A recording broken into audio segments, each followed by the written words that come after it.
정년 폐지가 답이었다. 5060대 숙련 노동력이 만든 회사의 반전. 은퇴를 앞두거나 이미 은퇴한 사람이라면 한 번쯤 이런 생각을 해봤을 겁니다. 아직 일할 수 있는데 왜 나이 때문에 멈춰야 하지? 몸이 갑자기 안 따라주는 것도 아니고 머리가 둔해진 것도 아닌데 말이죠. 오히려 경험은 쌓였고 웬만한 문제엔 당황하지도 않습니다. 그런데 정년이라는 선 앞에서 우리는 일괄적으로 퇴장을 요구받습니다. 준비가 됐든 안 됐든 말이죠. 은퇴 이후의 삶이 마냥 여유롭고 자유로울 거라 기대하지만 막상 현실은 다릅니다. 소득은 줄고 하루는 길어지고 사회와의 연결은 생각보다 빨리 약해집니다. 그래서 요즘 5060대가 가장 많이 하는 고민은 이겁니다. 계속 일할 수 있는 방법은 없을까? 그리고 이 질문은 개인의 생계 문제를 넘어서 이제는 기업과 사회 전체의 문제로 이어지고 있습니다. 그 해답 중 하나로 다시 떠오른 말이 바로 정년 폐지입니다. 정년은 정말 합리적인 기준일까? 정년 제도는 원래 청년 고용을 늘리고 조직의 활력을 불어넣기 위한 장치였습니다.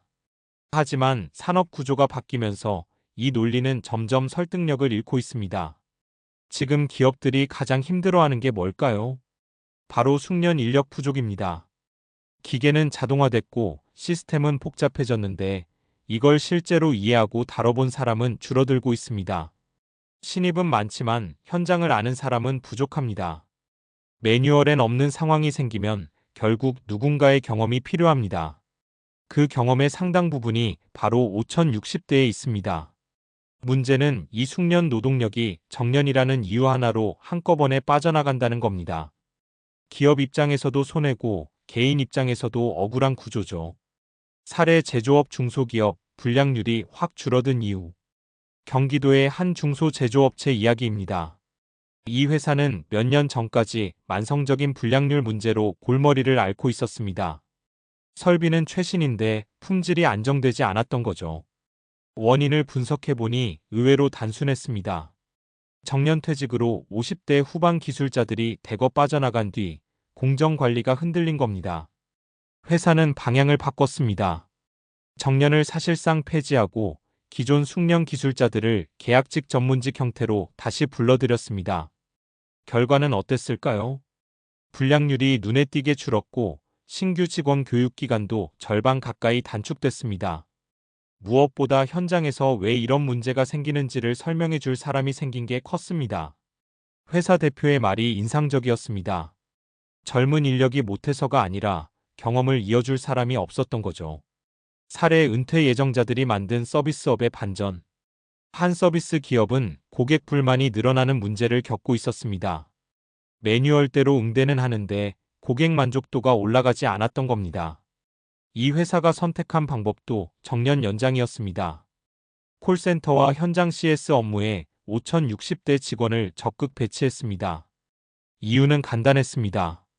이 연령대가 감정 노동에 더 안정적이고 고객의 말을 끝까지 듣는데 익숙했기 때문입니다. 결과적으로 재구매율이 올랐고 악성 민원도 줄었습니다. 젊은 직원들은 어려운 고객을 선배에게 넘기면서 스트레스를 덜 받게 됐고요. 세대 간 역할 분담이 자연스럽게 이뤄진 겁니다. 여기서 중요한 포인트는 이겁니다. 정년을 없앴다고 해서 모두에게 똑같은 일을 시킨 게 아니라 강점에 맞게 역할을 재설계했다는 점입니다.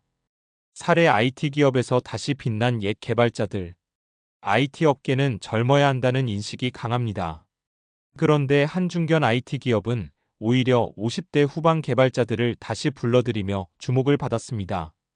이들은 최신 언어엔 익숙하지 않았지만 시스템 구조와 오류 패턴을 꿰고 있었습니다. 회사는 이들을 코드 리뷰 시스템 안정화 전담으로 배치했습니다. 신입 개발자들이 만든 결과물을 검토하고 장애가 날 가능성을 미리 잡아내는 역할이었죠. 덕분에 서비스 장애가 크게 줄었고 개발 속도도 안정됐습니다. 무엇보다 신입들이 왜 이렇게 짜야 하는지를 이해하게 됐다는 게 회사의 평가였습니다. 은퇴 후 삶, 완전한 쉼만이 답은 아니다. 이 사례들이 말해주는 건 분명합니다. 은퇴 이후의 삶이 반드시 일과 완전히 단절될 필요는 없다는 겁니다. 오히려 적절한 형태의 일은 삶의 질을 높여줍니다. 소득 때문만이 아닙니다. 사회와 연결돼 있다는 감각, 여전히 쓸모 있다는 자존감이 큽니다. 정년 폐지는 무조건 오래 일하라는 이야기가 아닙니다. 일할 수 있는 사람에게 일할 선택지를 남겨두자는 겁니다. 물론 제도 정비는 필요합니다. 임금 체계, 근무 형태, 세대 간 갈등 문제도 함께 고민해야 합니다. 하지만 분명한 건 5060대를 퇴장 인력으로만 보는 시각은 이미 현실과 어긋나고 있다는 점입니다. 마무리하며 은퇴를 준비하는 세대에게 정년 폐지는 희망이 될 수 있습니다. 그리고 기업에게도 이건 복지가 아니라 전략입니다. 경험은 돈으로 바로 만들 수 없습니다. 시간이 필요합니다. 그 시간을 이미 살아온 사람들이 있습니다. 그들을 너무 빨리 보내버리는 건 사회 전체로 봤을 때 꽤 큰 손실일지도 모릅니다. 정년 폐지가 답이었다는 말이 단순한 구호가 아니라 점점 현실적인 선택지가 되어가고 있습니다.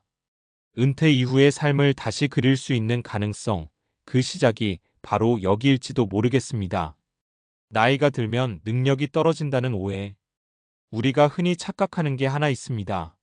나이가 들면 생산성이 떨어진다는 믿음이죠.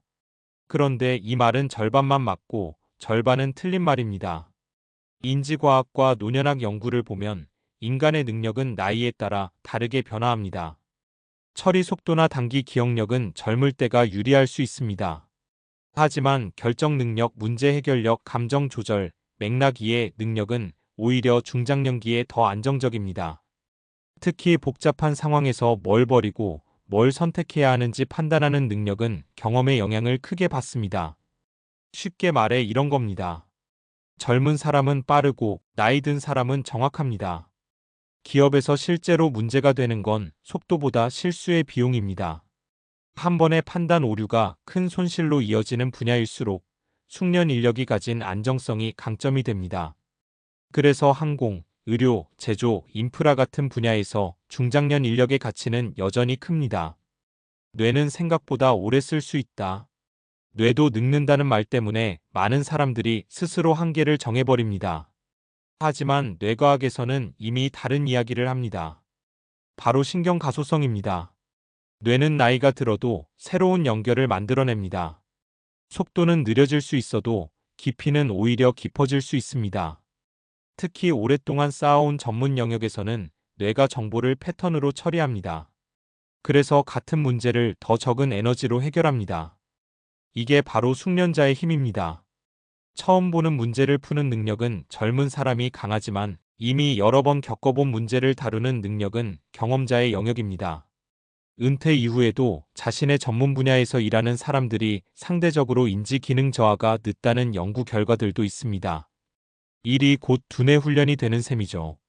완전히 쉬는 것보다 적절한 강도의 일과 사회적 역할을 유지하는 게 노화 속도를 늦춘다는 겁니다. 은퇴 후 일이 건강에 미치는 영향. 여기서 중요한 건 일의 의미를 다시 정의하는 겁니다. 은퇴 이후의 일은 과거처럼 과도한 경쟁이나 장시간 노동일 필요가 없습니다. 오히려 예측 가능하고 통제 가능한 일이 건강에 긍정적인 영향을 줍니다. 사회역학 연구에 따르면 은퇴 후에도 사회적 역할을 유지한 사람들은 우울감, 고립감, 무기력감을 덜 느낍니다. 특히 내가 누군가에게 필요하다는 감각은 정신 건강에 큰 영향을 미칩니다.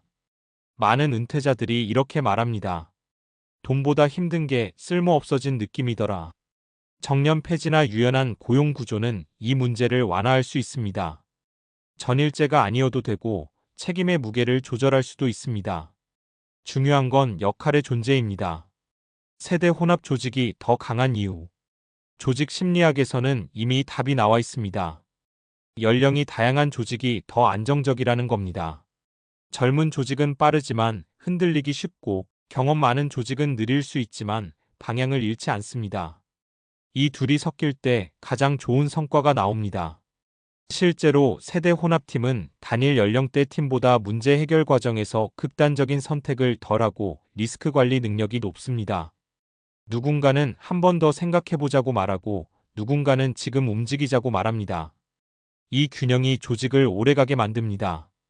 정년 폐지는 세대 갈등을 키우는 정책이 아니라 제대로 설계하면 세대 공존을 가능하게 하는 장치가 됩니다. 결국 핵심은 얼마나 오래 일하느냐가 아니다. 여기까지 이야기하면 이런 질문이 나옵니다. 그럼 다들 죽을 때까지 일해야 하나요? 그건 아닙니다. 핵심은 기간이 아니라 방식입니다. 언제까지 일할 수 있느냐가 아니라 어떤 형태로 기여할 수 있느냐의 문제입니다.